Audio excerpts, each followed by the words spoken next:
Perkenalkan, nama saya Rahmatia Caco. Di video kali ini saya akan memenuhi tugas buat saya untuk merangkum video part 1 sampai part 6-nya tanpa berlama-lama lagi, baik langsung saja. Nah, di sini saya jelaskan perbedaan ekonomi syariah dan ekonomi konvensional. Yang ke-1, prinsip dasar ekonomi syariah. Berdasarkan hukum Islam atau syariat yang menekankan pada nilai-nilai moral dan etika dalam setiap transaksi ekonomi. Beberapa prinsip utama adalah yang ke-1, larangan riba atau disebut dengan bunga. Segala bentuk transaksi yang melibatkan bunga dianggap haram dalam ekonomi syariah. Yang kedua, larangan gharar atau disebut dengan ketidakpastian transaksi yang memiliki unsur ketidakpastian atau kebingungannya, sangat dihindari. Yang ketiga, larangan masyir atau perjudian. Semua bentuk transaksi yang mengandung unsur spekulasi atau perjudian juga tidak diperolehkan. Yang ketiga, prinsip keadilan mengutamakan distribusi kekayaan yang adil dan menimbulkan ketimpangan. Yang keempat, ekonomi konvensional berlandaskan pada prinsip pasar bebas dan kapitalisme. Dalam sistem ini, fokus utama adalah pada efisiensi, akumulasi keuntungan, dan persaingan bebas. Hukum atau nilai moral tidak dijadikan pertimbangan utama adalah transaksi ekonomi. Nah, saya lanjut dengan contoh. Di sini contoh dalam ekonomi syariah, bank syariah akan menawarkan pembiayaan tanpa bunga seperti dalam produk murabah atau jual beli dengan margin keuntungan yang disepakati. Sedangkan dalam ekonomi konvensional, bank memberikan pinjaman dengan bunga yang seringkali menjadi sumber keuntungan utama. Di sini saya lanjut yang kedua, pengelola. Nah, pengelola keuntungan atau ekonomi syariah, semua bentuk transaksi harus sesuai dengan prinsip syariah yang tidak mengandung riba, gharar, dan masyir. Pembiayaan dilakukan melalui kontrak bagi hasil seperti mudharabah atau disebut dengan kerjasama antara pemodal dan pengusaha, dan musyarakat kemitraan bersama untuk menjelaskan usaha. Produk keuangan yang sesuai dengan syariat seperti sukuk atau obligasi syariah dan wakaf atau donasi untuk tujuan sosial. Saya lanjut, ekonomi konvensional atau sistem keuangan ini mengizinkan penggunaan bunga atau riba dalam transaksi pinjaman. Bank-bank konvensional umumnya menawarkan produk seperti KPR atau kredit pemilikan rumah, pinjaman pribadi dan kartu kredit dengan bunga sebagai sumber keuntungan. Instrumen keuangan seperti derivatif, opsi, dan futures diperolehkan dalam sistem ekonomi konvensional, meskipun dapat mengandung elemen spekulatif. Baik, saya lanjut dengan praktik perbankan syariah di Indonesia. Adalah bagian dari sistem keuangan yang beroperasi berdasarkan prinsip-prinsip syariah Islam. Nah, saya lanjut dengan sistem ini dirancang untuk memberikan alternatif kepada masyarakat yang ingin menggunakan jasa keuangan yang sesuai dengan nilai-nilai Islam, seperti larangan riba atau disebut dengan bunga, gharar, atau ketidakpastian, dan mesyir atau perjudian. Berikut ini adalah penjelasan rinci tentang praktik perbankan syariah di Indonesia, termaksud contohnya. Yang ke-1, prinsip dasar perbankan syariah. Lanjut dengan larangan riba. Dalam perbankan syariah, pengambilan keuntungan tidak boleh didasarkan pada bunga, tetapi melalui mekanisme lain seperti bagi hasil atau margin keuntungan. Lanjut dengan keadilan dan transparansi. Transaksi harus dilakukan secara adil, transparan, dan tanpa unsur penipuan. Nah, lanjut dengan halal. Halal semua produk dan layanan yang ditawarkan oleh bank syariah harus sesuai dengan prinsip syariah, termasuk larangan terhadap investasi di sektor haram seperti alkohol, perjudian, dan produk non-halal lainnya. Yang kedua, contoh produk. Di sini contoh produk dan layanan perbankan syariah. Berikut adalah beberapa contoh produk dan layanan yang umum ditawarkan oleh bank syariah di Indonesia. Saya lanjut A produk pendanaan. Yang ke-1, tabungan wadiah. Konsep tabungan ini menggunakan akad wadiah mana atau titipan nasabah, menitipkan uangnya kepada bank dan bank bertanggung jawab menjaga dana tersebut. Contoh seperti jika seorang nasabah menyimpan uang sebanyak 10 juta di bank syariah, bank tidak akan memberikan bunga, tetapi bisa memberikan bonus sukarela sebagai bentuk apresiasi. Di sini bank penyedia Bank Syariah Indonesia atau disebut dengan BSI, BNI Syariah, dan Bank Muamalat. Yang kedua, tabungan mudharabah.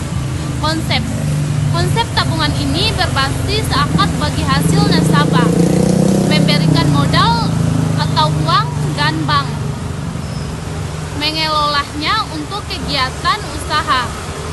Contoh. Nah, di sini contoh, nasabah menyetor dana sebanyak 50 juta ke tabungan mudharabah. Lalu bank mengelola dana tersebut untuk bisnis. Keuntungan akan dibagi sesuai dengan nisbah yang disepakati, misalnya 60 atau sampai 40 nasabah. Pendapatan 60%, bank mendapatkan 40%. Yang B, produk pembiayaan. Yang ke-1, murabah atau jual beli.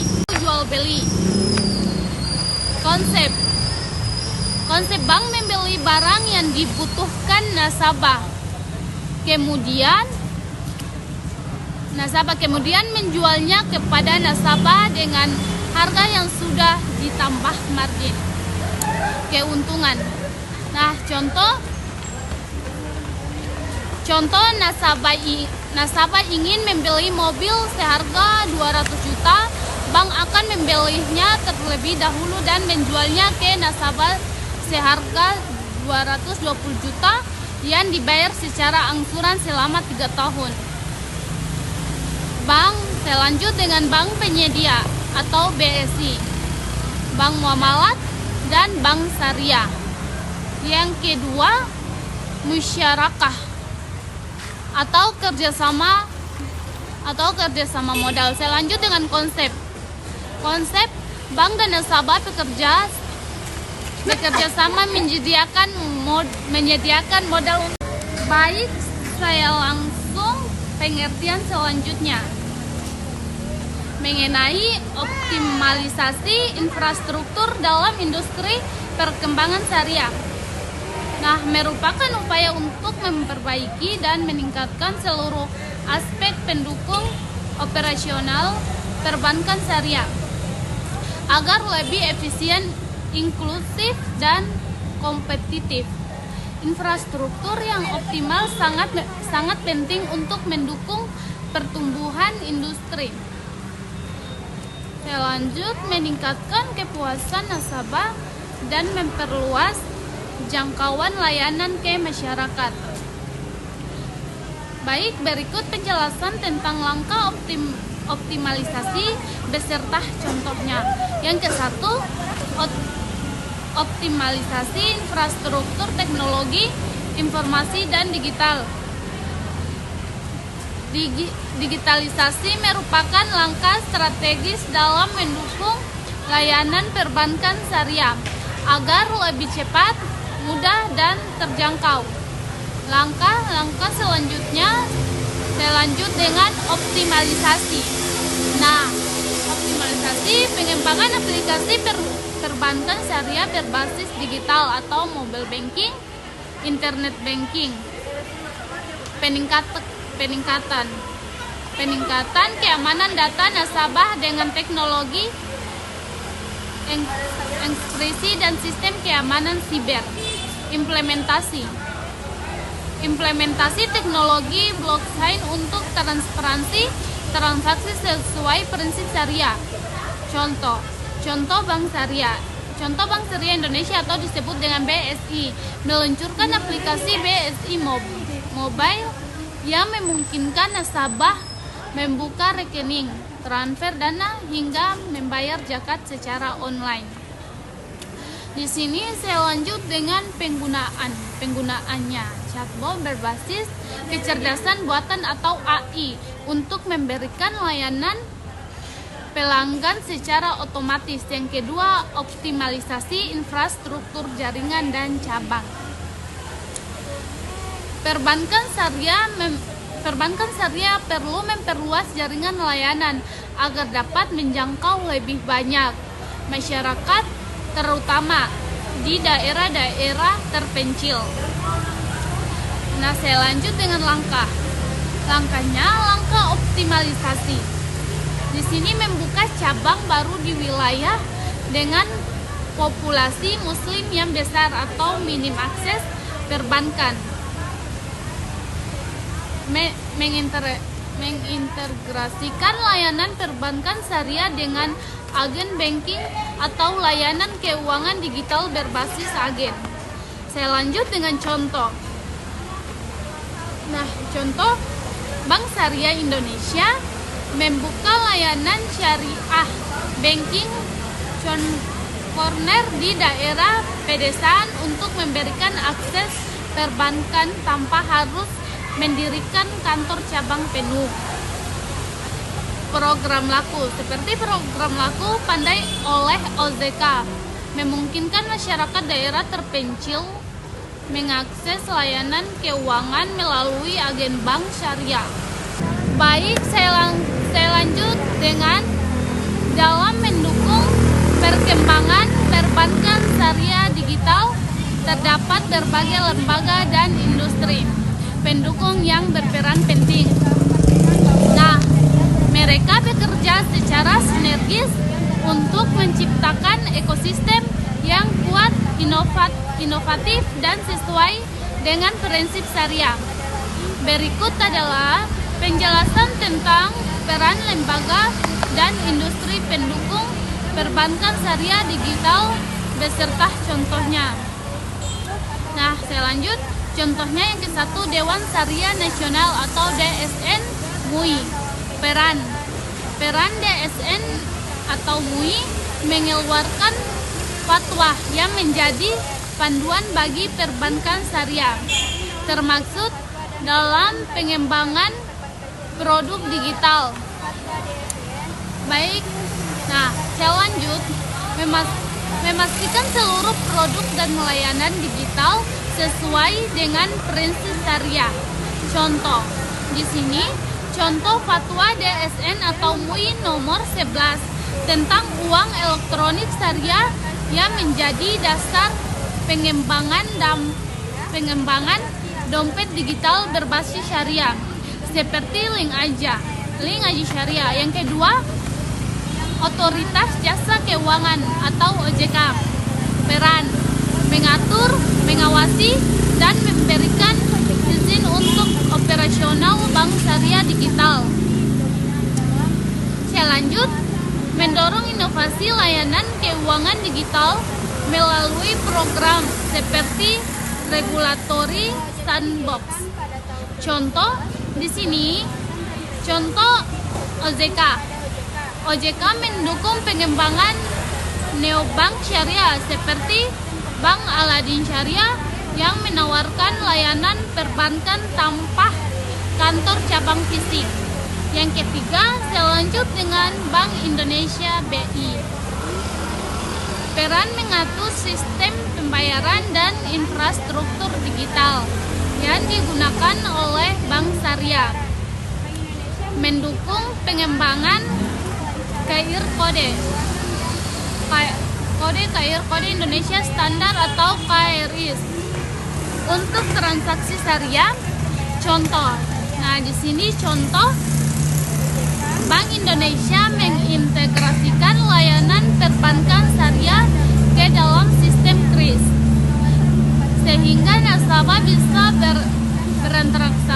bertransaksi secara digital melalui aplikasi seperti BSI Mobile. Yang keempat, perusahaan teknologi finansial atau fintech syariah peran membantu perbankan syariah menyediakan layanan berbasis teknologi seperti pembayaran dan investasi. Lanjut, mendorong inklusi keuangan syariah melalui layanan digital. Contoh, Amanah Vintage Syariah, platform crowdfunding syariah yang mendukung pembiaya UMKM sesuai prinsip syariah. Di sini Ethis platform pembiayaan properti syariah berbasis digital. Yang kelima, lembaga penyedia teknologi atau IT Solution. Baik, saya lanjut dengan pengertian selanjutnya, transformasi peran BI setelah kehadiran OJK. Setelah kehadiran OJK pada tahun 2011, peran Bank Indonesia atau BI mengalami transformasi dengan fokus pada yang ke-1, kebijakan. Yang ke-1, kebijakan moneter, menjaga stabilitas nilai rupiah melalui pengelolaan inflasi, suku bunga, dan likuiditas. Yang kedua, sistem pembayaran, mengatur atau mengawasi dan mengembangkan infrastruktur sistem pembayaran, termaksud digitalisasi seperti KRIS. Yang ketiga, stabilisasi sistem keuangan atau SSK, mengawasi aspek makroprudensial, menjaga stabilitas ekonomi, dan bekerja sama dengan OJK dan LPS melalui Komite Stabilitas Sistem Keuangan atau KSSK. Yang keempat, pengelolaan atau valuta asing, mempertahankan cadangan devisa dan stabilitas nilai tukar rupiah. Pengawasan mikroprudensial yang sebelumnya menjadi tugas BI dialihkan ke OJK, sementara koordinasi dan sinergi tetap dilakukan untuk menjaga stabilitas ekonomi dan sistem keuangan. Setelah kehadiran OJK, peran BI bertransformasi menjadi lebih fokus pada kebijakan moneter, sistem pembayaran, stabilitas sistem keuangan makro, dan pengelolaan valuta asing. Fungsi di sini, fungsi pengawasan mikroprudensial ini menjadi tanggung jawab OJK, sementara BI bekerja sama melalui koordinasi kebijakan untuk menjaga stabilitas ekonomi, secara keseluruhan. Baik, saya lanjut dengan pengertian terakhir. Transformasi peran Bank Indonesia setelah kehadiran Otoritas Jasa Keuangan atau disebut dengan OJK. Nah, kehadiran Otoritas Jasa Keuangan atau OJK pada tahun 2011 melalui Undang-Undang Nomor 21 Tahun 2011 menandai perubahan signifikan dalam tata kelola sistem keuangan Indonesia. Sebelum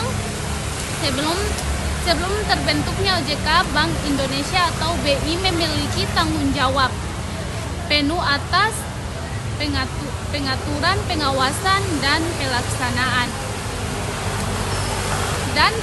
pelaksanaan kebijakan di sektor perbankan. Namun dengan kehadiran OJK terjadi pembagian tugas yang jelas antara BI dan OJK yang menyebabkan transformasi besar dalam peran BI. Transformasi ini bertujuan untuk menciptakan sistem keuangan yang lebih efisien, stabil, dan terintegrasi.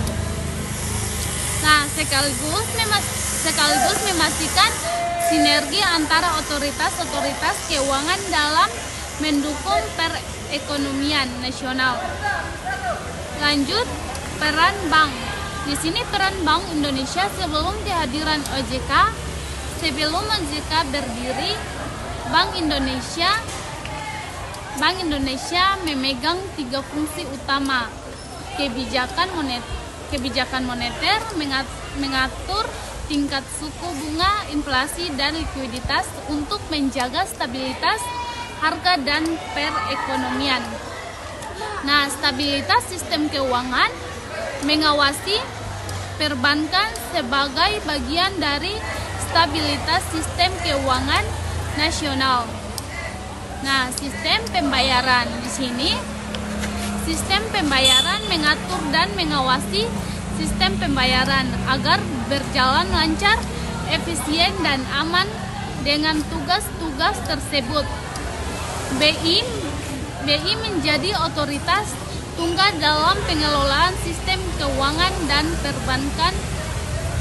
Kehadiran otoritas jasa keuangan atau OJK didirikan untuk mengintegrasikan pengaturan dan pengawasan. Selanjut, seluruh sektor jasa keuangan termasuk perbankan, pasar modal, dan lembaga keuangan non-bank atau IKNB. Hal ini bertujuan untuk meningkatkan transparansi, akuntabilitas, dan perlindungan konsumen. Tujuan utama OJK mengawasi industri keuangan non-bank dan perbankan, mengatur pasar modal, melindungi konsumen sektor jasa keuangan. Dengan pembentukan OJK, pengawasan mikroprudensial atau pengawasan individual lembaga keuangan dialihkan dari Bank Indonesia ke OJK. Transformasi peran Bank Indonesia setelah kehadiran OJK. Setelah OJK mulai beroperasi penuh pada tahun 2013, peran BI mengalami transformasi besar dengan fokus pada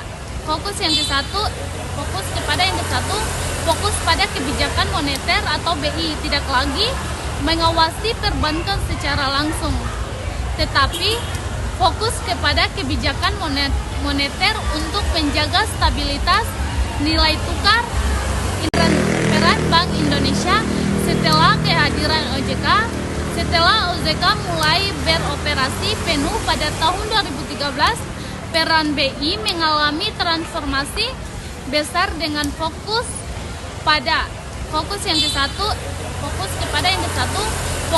kebijakan moneter atau BI tidak lagi mengawasi perbankan secara langsung, tetapi fokus kepada kebijakan moneter untuk menjaga stabilitas nilai tukar, inflasi, dan likuiditas. Contoh peran di sini, contoh peran menetapkan suku bunga acuan atau BI rate atau sekarang BI 7 day reference repo rate. Nah, mengelola cadangan devisa untuk stabilitas nilai tukar rupiah manfaat. Sini manfaatnya BI lebih fokus dalam menjaga stabilitas makroekonomi. Yang kedua, pengawasan. Pengawasan makroprudensial, BI bertanggung jawab atas pengawasan makroprudensial, yaitu mengawasi risiko sistemik dalam sistem keuangan. Ini meliputi memantau stabilitas sistem keuangan secara menyeluruh. Nah, baik, saya lanjut mengidentifikasi potensi krisis keuangan beserta contoh kebijakan. Di sini contoh kebijakan mengatur rasio loan to value atau LTV, kredit properti untuk mencegah gelembung aset atau aset buble, menetapkan contractual capital buffer atau CCB bagi bank untuk menghadapi risiko siklus ekonomi. Manfaat. Di sini manfaat mengurangi risiko sistemik yang dapat memicu krisis keuangan. Yang ketiga, penguatan. Penguatan sistem pembayaran atau BI tetap memegang kendali atas sistem pembayaran nasional, baik tunai maupun non-tunai. Fokus BI pada sistem pembayaran adalah memastikan efisiensi, keamanan, dan inklusivitas. Inisiatif BI digitalisasi sistem pembayaran meluncurkan KRIS atau Quick Response Kode Indonesia Standar untuk mempermudah transaksi digital BI Fast Payment System, sistem transfer antar bank yang cepat dan berbiaya rendah. Manfaat mendorong inklusi keuangan melalui digitalisasi sistem pembayaran. Yang keempat, koordinasi dengan OJK dalam stabilitas keuangan. BI bekerja sama dengan OJK memastikan stabilitas keuangan nasional melalui Komite Stabilitas Sistem Keuangan atau KSSK. Peran BI adalah KSSK. Di sini memberikan analisis terkait risiko makroekonomi dan stabilitas keuangan. Berperan dalam manajemen krisis jika terjadi potensi instabilitas. Manfaat. Di sini manfaat meningkatkan sinergi antara pengawasan makro atau BI dan mikro atau OJK. Contoh implementasi transformasi. Peran BI menetapkan kebijakan moneter. Oke, baik, itu video dari saya. Mohon maaf bila ada kata yang salah. Wassalamualaikum warahmatullahi wabarakatuh. Dan jangan lupa like, komen, dan subscribe. Bye-bye.